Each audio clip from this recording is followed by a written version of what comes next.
Bersatulah Indonesia, jangan pernah terpecah belah. Walau kita berbeda, walau kita tak sama, Radio Republik Indonesia, kita Indonesia sesungguhnya.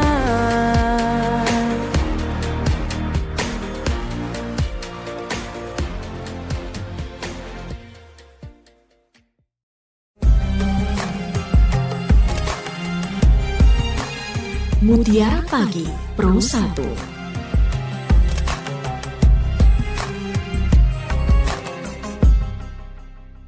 Assalamualaikum warahmatullahi wabarakatuh. Selamat pagi pendengar dimanapun Anda berada. Terima kasih terus setia di 101,3 FM Pro 1 RRI Sumeneb, kanal informasi dan inspirasi.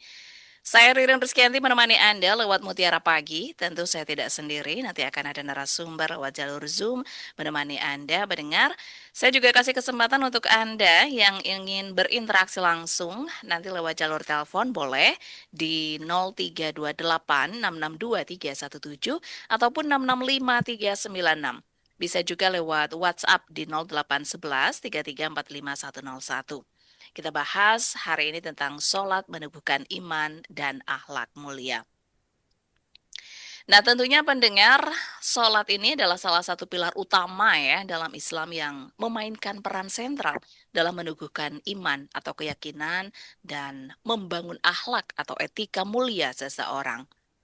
Nah, tentu melaksanakan sholat 5 waktu dalam sehari secara rutin, ini berarti seseorang muslim secara konsisten diingatkan akan keberadaan, kebesaran, dan kekuasaan Allah. Ia menjaga kesadaran spiritual tetap hidup dan mencegah hati untuk tidak lalai. Nah, tentu juga ketika setiap gerakan dalam sholat, mulai dari takbiratul ikhram hingga salam, ini melambangkan ketundukan mutlak kepada perintah Allah. Dalam Quran Surat Al-Ankabut ayat 45, yang artinya sesungguhnya sholat itu mencegah dari perbuatan keji dan mungkar. Artinya ini juga bisa membangun akhlak mulia. Kita seorang manusia ketika rutin berdiri di hadapan Tuhannya dalam keadaan suci dan khusyuk, ia akan merasa malu untuk melakukan dosa di luar sholat. Kita akan banyak bahas tentang hal ini mendengar bersama Kiai Haji Ahmad Mazkur Wasik, MPD, Wakil Ketua Lembaga Dakwah Nahdlatul Ulama Kabupaten Sumeneb.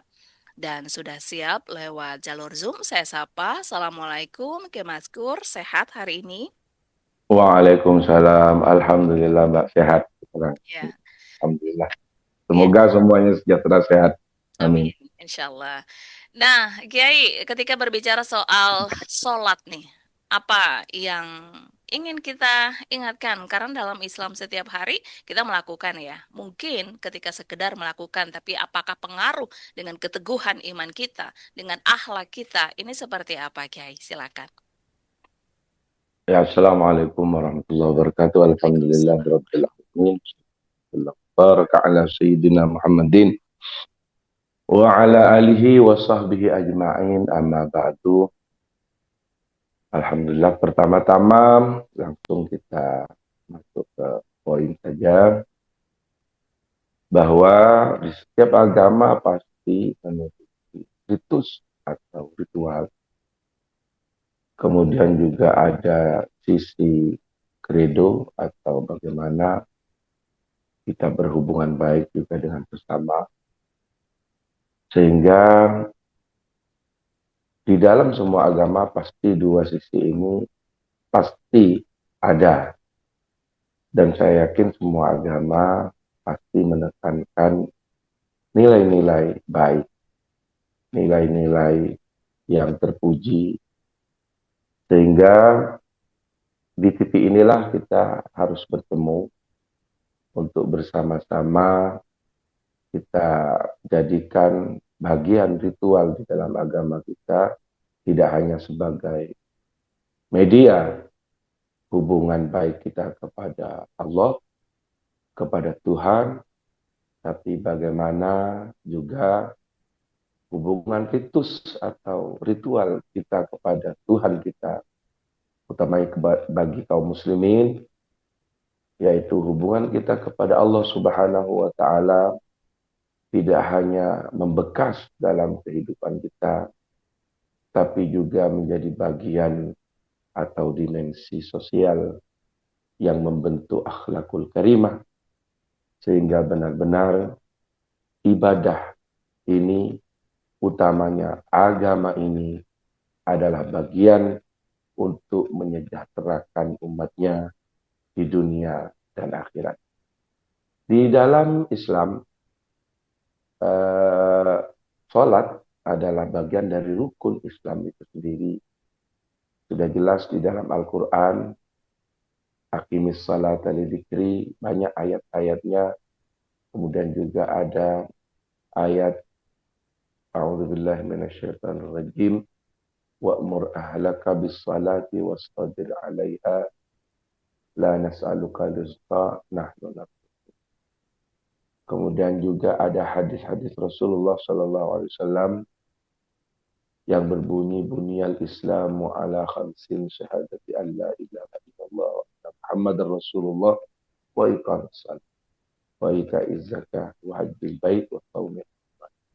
Jadi jelas bahwa salat pertama adalah rukun Islam. Menurut Imam Syafi'i, salat adalah rukun yang paling utama di antara 5 rukun setelah syahadat. Berbeda dengan Imam Malik yang menyatakan bahwa haji adalah rukun yang paling utama di antara 5 rukun. Mengapa? Karena menurut Imam Syafi'i, di dalam sholat ini kita benar-benar berintensitas atau mendekatkan diri lebih dekat kepada Allah Subhanahu wa Ta'ala. Dan itu salat merupakan bagian dari ibadah mahdoh, di mana menampakkan murni hubungan kita kepada Allah Subhanahu wa Ta'ala. Bahkan untuk diwajibkan salat, di mana di dalam rukun-rukun lain Allah Subhanahu wa Ta'ala cukup mengutus Jibril kepada Nabi Muhammad sallallahu alaihi wasallam untuk mewajibkan rukun-rukun Islam selain salat. Tapi untuk salat, Rasulullah sallallahu alaihi wasallam tidak cukup diutus Jibril kepada Rasulullah, tapi Rasulullah justru diundang di dalam event atau peristiwa Al-Isra wal Mi'raj. Isra adalah perjalanan Rasulullah dari Makkatul Mukarramah menuju Masjidil Aqsa, sedangkan Mi'raj adalah perjalanan Rasulullah dari Masjidil Aqsa ke Aras atau Sidratul Muntaha. Untuk di waktu itu menerima kewajiban salat. Dan untuk juga diketahui, salat itu di awal diwajibkannya 50 kali, 50 waktu sehari semalam. Namun Rasulullah ketika sampai turun di langit yang ketiga dan berpapasan atau bertemu dengan Nabi Musa memerintahkan Rasulullah untuk kembali, irji' ila rabbik was'alhu takhfif fa inna ummataka la tutiq. Kembalilah engkau wahai Nabi Muhammad kepada Allah dan mintalah kompensasi. Mintalah keringanan kepada Tuhanmu, karena saya yakin umatmu tidak akan mampu untuk melaksanakan sholat 50 waktu. Mengingat, menurut sebagian para ulama yang ditulis di dalam kitab-kitab klasik dan turas, bahwa kewajiban-kewajiban sholat yang 5 waktu itu tidak berkumpul kecuali pada Nabi Muhammad SAW. Jadi ada sebagian Nabi yang diwajibkan Isya saja, ada yang diwajibkan subuh saja, ada yang diwajibkan zuhur saja, ada yang diwajibkan asar saja. Tapi untuk Rasulullah SAW berkumpul menjadi 5 waktu. Dan prosesnya setelah Rasulullah kembali kepada Allah anggaplah meminta untuk diringankan dari 50 waktu sehingga dikurangi sehingga ketika akhirnya tersisa 5 waktu, kembali Nabi Musa memerintahkan Nabi Muhammad SAW untuk meminta keringanan. Karena umatmu, katanya Nabi Musa, aqsaruhum a'mara, adalah umat yang paling pendek umurnya, wa at'afuhum ajsada, dan paling lemah jasad atau fisiknya. Dan umatku, kata Nabi Musa, hanya satu saja. Tapi ternyata mereka tidak mampu. Namun, ada riwayat yang menyatakan, kemudian ada suara dari langit dan berkata, hunna khamsus salawatin. Artinya, selain Rasulullah merasa malu, kata Rasulullah kepada Nabi Musa, laqad istahyaitu min rabbi, saya telah malu untuk meminta keringanan lagi dari Tuhanku, kata Rasulullah. Ada suara itu. Jadi suara itu menjelaskan bahwa 5 waktu ini telah ditetapkan oleh Allah, namun Allah tidak mengurangi pahalanya dari 50. Inilah zikir rahmat Allah di dalam salat, di mana setiap kebaikan bagi umat Nabi Muhammad, satu kebaikan akan diberi pahala 10 kali lipat. Sehingga ketika seseorang melaksanakan salat 1 kali, dia sama dengan melakukannya 10 kali. Dan ketika 5 kali, dia akan mendapat pahala 50 kali. Lebih-lebih jika salat itu dilaksanakan secara berjemaah. Di mana Rasulullah bersabda, salatul fardhi afdalu, salatul jama'ati afdalu min salatil fardhi bi 27 darajah. Salat berjemaah lebih utama daripada salat sendirian, yaitu dengan 27 derajat. Jadi ini dari segi keagamaan. Bahkan orang yang meninggalkan salat dengan keyakinan atau akidah atau i'tikad bahwa salat itu tidak wajib, bukan karena malas atau karena sebab kenakalan dan lain sebagainya, tapi dia berkeyakinan bahwa salat itu tidak wajib, justru akan menyebabkan kekufuran, kekafiran, dan kemurtadan. Karena kewajiban salat di dalam Islam dikatakan sebagai kewajiban yang termasuk ma'lum fiddin bid-daruri, yang telah diketahui di dalam agama tanpa melalui proses dari fuqaha. Jadi kewajiban salat tidak masuk dari ijtihad. Kewajiban sholat tidak dipengaruhi dan tidak boleh diintervensi oleh pendapat para ulama. Karena kewajiban sholat harus disepakati dan memang kewajibannya secara ijma' menjadi rukun Islam. Tidak boleh ada Imam Syafi'i atau Imam Malik misalkan berkata bahwa duhur tidak wajib, yang wajib hanya asar, tidak ada. Dari itulah barang siapa yang meyakini atau berakidah bahwa sholat yang 5 waktu tidak wajib, justru akan menyebabkan kekafiran. Dari dimensi lain, bahwa memang sholat itu adalah ibadatun mahdoh, ibadah yang murni, yang membentuk hubungan kita kepada Allah. Dari itu juga Rasulullah berkata, salatu mi'rajul mu'min, sholat adalah mi'rajul mu'min. Tapi dalam dimensi lain seperti yang dikupas sedikit oleh Mbak tadi, bahwa as-salatu tanha anil fahsyai wal munkar. Bahwa salat itu sebenarnya ketika dilaksanakan dengan baik, dengan khusyuk, dengan merasa dipantau oleh Allah, dengan meresapi makna inna salati wa nusuki wa mahyaya wa mamati lillahi rabbil alamin. Bahwa salatku, ibadahku, hidup dan matiku hanyalah untuk Allah. Ketika kita benar-benar meresapi ini, maka benar-benar sholat itu akan bisa mencegah kita, memberi protek kita dari hal-hal yang maksiat, dari hal-hal yang berdosa. Demikian pula ketika kita membaca iyyaka na'budu, totalitas bahwa kita adalah hamba Allah. Wa iyyaka nasta'in, totalitas bahwa kita tidak 1% pun, bahkan tidak 0, berapapun kita memiliki kemampuan untuk mencapai apa yang kita harapkan. Kita hanya berkutat di dalam usaha, sebab, dan sarana dan prasarana. Bahwa tentang pencapaian dan kesuksesan itu hak prerogatif Allah. Dari itu, kita ketika melakukan sholat dengan tata cara seperti ini, mungkin setiap kali kita hendak akan melakukan sesuatu, maka di sana kita akan merasa dipantau oleh Allah. Semoga dengan prolog sementara ini, kita bisa menjadikan sholat ini menjadi penengguh keimanan, menjadi ejawantah kita untuk berbaik atau bersifat akhlakul karimah kepada sama. Terima kasih. Ya, Mungkin ini sebagai mukadimah. baik. Nah, Kiai, ini langsung saya terima telepon dulu ya. Sudah banyak yang menunggu ini untuk bisa bergabung. Silakan pendengar yang ingin bergabung lewat jalur telepon di 662317 ataupun 665396. Assalamualaikum. Waalaikumsalam warahmatullahi taala wabarakatuh. Ya, dengan Mas Supriyadi di Pereci ya. Iya, Mbak Silakan. Ridin. Langsung dengan Kiai Maskur. Assalamualaikum, Pak Kiai. Waalaikumsalam. Waalaikumsalam warahmatullahi wabarakatuh. Saya mempunyai pertanyaan, Pak Kiai.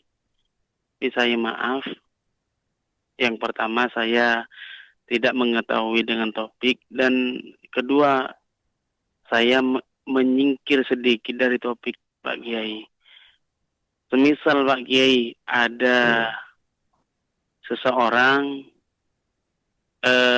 musola dengan masjid itu lebih dekat sama masjid.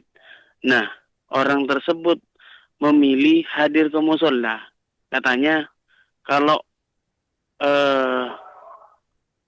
jauh, katanya amalnya lebih banyak katanya Pak Kiai. Nah, yang saya tanyakan, bagaimana tidak dosa kalau menyingkir dari masjid? Soalnya kan ada yang lebih utama Pak Kiai. Untuk Pak Kiai langsung dijawab ya, soalnya saya tidak pakai monitor Pak Rini. Terima kasih Mas Supriyadi. Ya, bisa ditanggapi Kiai tentang tempat sholat ini. Ya. Waalaikumsalam warahmatullahi wabarakatuh.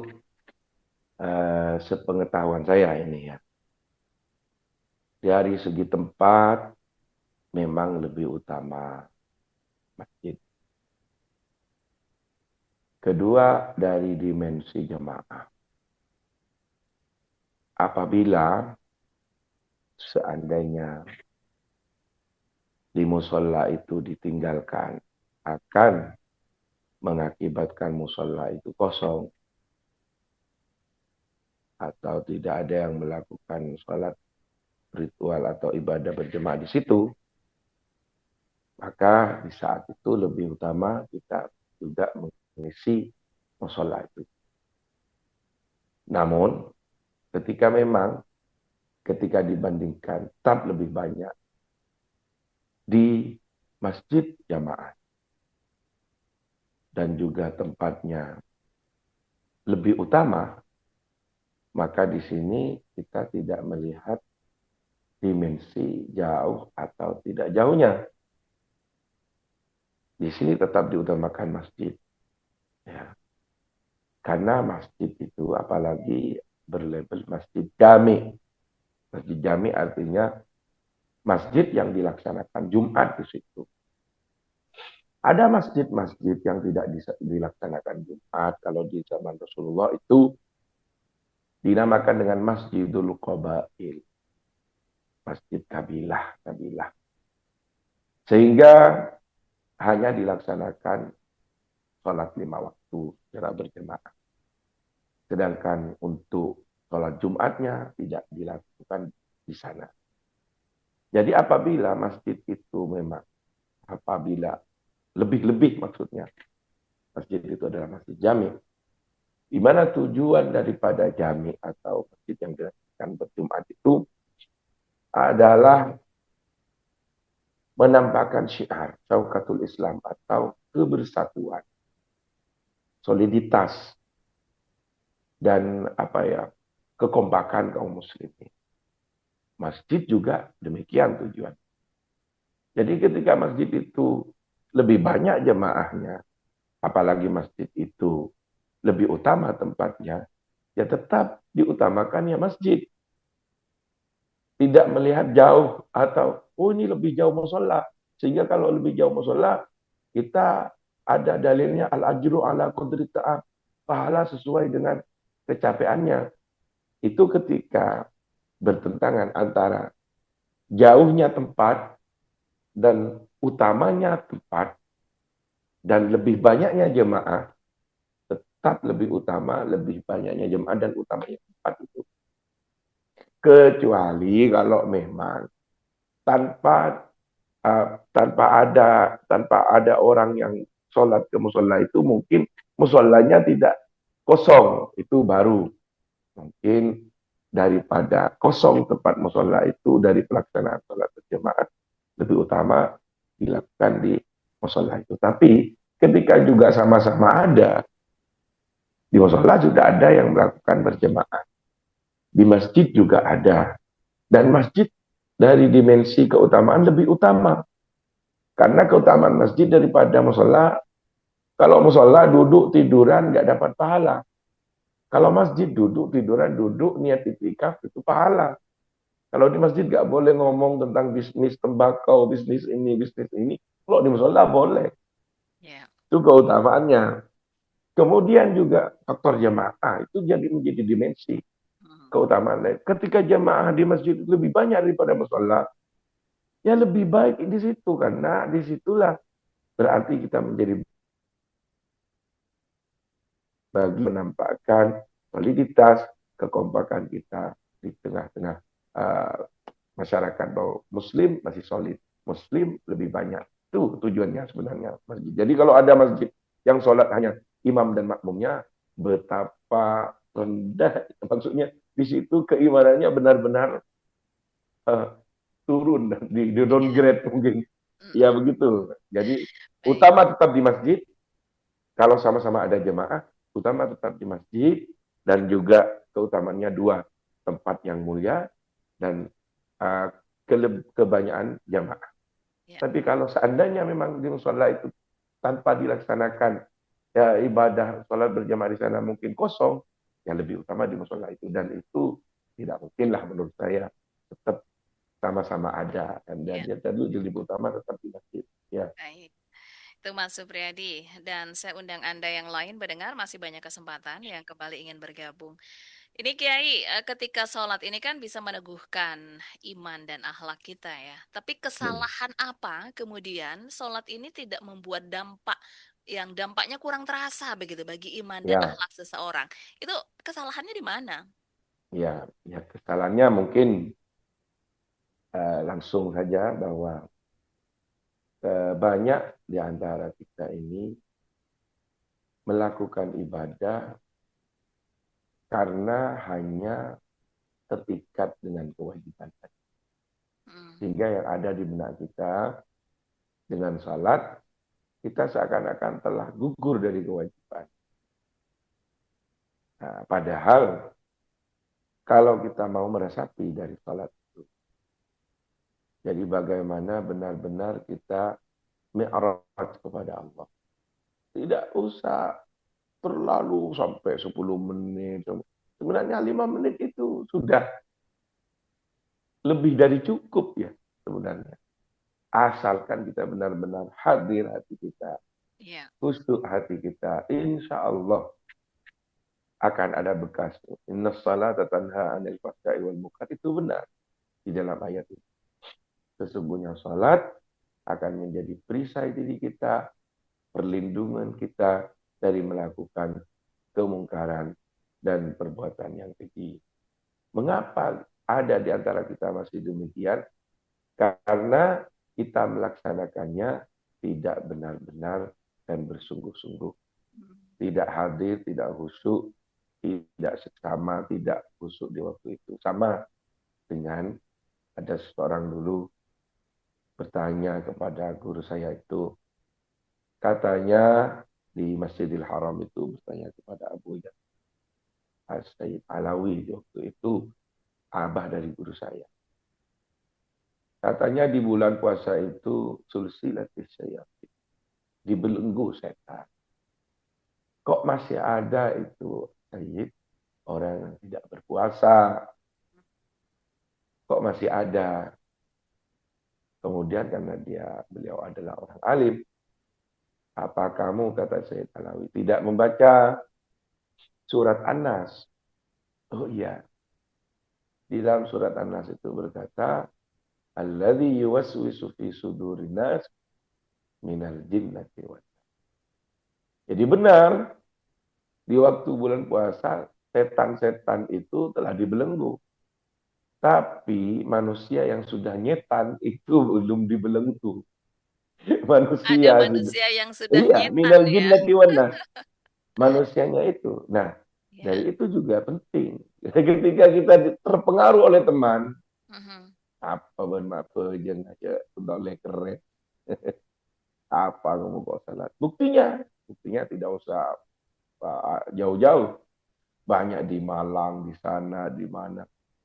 Di Sumeneb juga ada kok.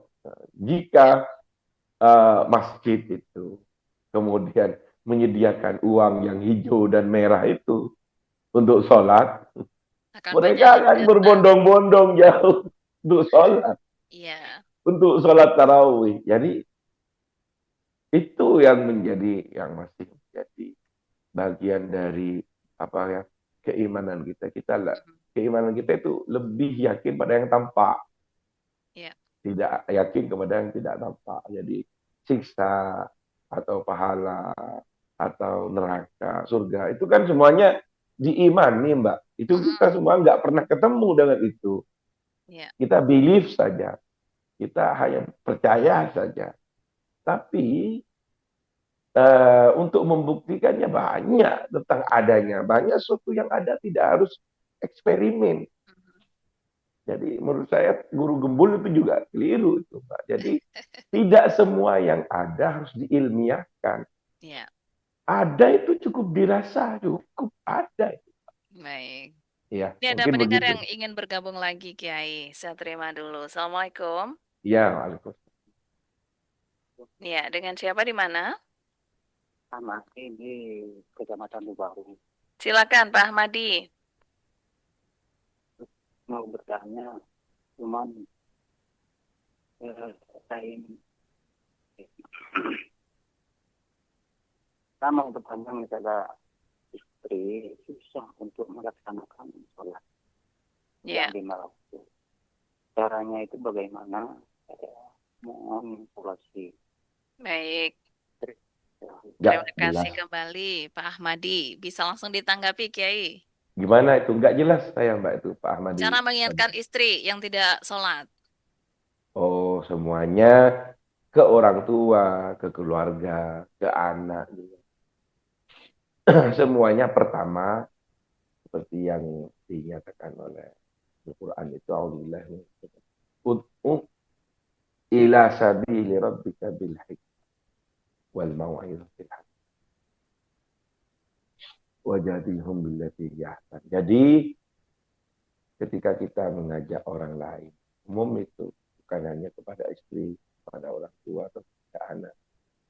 Pertama yang kita harus lakukan adalah bil hikmah, dengan sesuatu yang bijak, dengan sesuatu yang carilah cara yang benar-benar bisa merasakan bahwa istri ini justru bukan diintimidasi, bukan dipaksakan, tapi merasa istrinya itu memang benar-benar dikasihani, disayangi oleh suami. Bukan sebab karena dipaksakan atau dibuat kekerasan, tidak. Apalagi orang tuanya sendiri. Itu pertama. Baru kalau memang tidak, bil hikmah tidak ada, masih belum mampu, wal mau'izatil hasanah. Jadi baru nasihat. Setelah itu juga ada wajadilhum billati ahsan. tidak mampu mau'izatul hasanah atau nasihat yang baik, baru mujadalah atau didebatlah mungkin kalau memang siap berdebat. Nah, jadi setelah itu tidak mau maka masuk dalam nusyuz. Berarti dia selain tidak patuh kepada Allah, dia juga tidak patuh kepada suaminya. Dan di sini nusyuz, dan nusyuz itu ada di aturan fikih itu sendiri. Ada. Jadi tetap pertama kita harus memakai hikmah. Bagaimana contoh hikmah itu ada sebuah cerita juga. Sayyidina Hasan dan Husain. Ada seorang tua, dia berwuduk keliru semua. Tapi Sayyidina Hasan Husain cucu Rasulullah ini kan masih muda, masih belia. Untuk menyalahkan orang tua ini tidak sampai hati beliau. Sehingga bagaimana cara atau metode hikmah yang dilakukan oleh Sayyidina Hasan Husain? Sayyidina Hasan Husain ini berembuk, bagaimana kalau kita kakak dan beradik ini melakukan wudhu dan berpura-pura kita bertengkar bahwa kita wudhunya yang lebih baik, kamu yang mengatakan wudhu kamu yang lebih baik. Padahal wudhu kita adalah benar semua. Sehingga ketika dilihat oleh kakek itu akan melerai atau melarang kita untuk berdebat. Dan kita jadikan kakek itu sebagai hakim atau sebagai juri yang melihat bagaimana wudhu kita. Padahal wudhu kita yang benar, bukan wudhunya kakek itu. Yeah. Nah, untuk menegur si kakek tidak dengan cara langsung. Nah, kemudian bertengkarlah di dekat kakek itu Sayyidina Hasan. Wudhuku yang benar, wudhumu yang benar, wudhuku yang benar, tegang. Oh, katanya Sayyidina, bagaimana kalau kita angkat kakek ini? Bagaimana kakek kalau saya angkat menjadi juri? Melihat bagaimana wudhu kita. Oh iya, nggak apa-apa. Sayyidina Hasan, kan itu kan cucu Rasulullah. Wudhulah, tapi wudhunya Sayyidina Hasan Husain itu kan wudhu yang benar. Tidak yang keliru seperti yang dilakukan oleh kakek ini. Kemudian kakek itu mungkin merasa bahwa wudhunya sendiri yang salah. Kakek itu berkata, kalau wudhu kalian itu sudah benar semua. Jadi setelah itu, kakek itu wudhunya benar. Karena meniru apa yang dipraktikkan oleh Sayyidina Hasan. Dan itu ada bagian dari cara-cara hikmah. Banyak sih tata cara hikmah. Yang lebih kuat itu apa? Maqal al-fi'l qabla al-maqal. Jadi contohkan dulu sebelum menasihati. Kita benar-benar menjadi contoh bagi istri kita dalam melaksanakan salat yang 5 waktu. Barulah kita nasihati. Mungkin demikian. Baik. Ya, terima kasih Kiai Maskur kebersamaannya dengan Mutiara Pagi di Perusahaan RRI hari ini. Insya Allah apa yang disampaikan ini memberikan manfaat dan mengingatkan kita semua untuk lebih dekat dan iman kepada Allah Subhanahu wa taala. Amin, amin. Insya Allah kita bisa jumpa lagi lain waktu, Kiai. Selamat ya, terima kasih. Aktivitas hari ini. Terima kasih juga. Waalaikumsalam warahmatullahi wabarakatuh. Demikian pendengar kebersamaan kita lewat Mutiara Pagi hari ini bersama Kiai Haji Ahmad Maskur Wasik MPD, Wakil Ketua LDNU Kabupaten Sumeneb. Kita telah banyak berbincang soal sholat meneguhkan iman dan akhlak mulia. Semoga bermanfaat. Saya Ririn Rizkyanti undur diri. Assalamualaikum warahmatullahi wabarakatuh.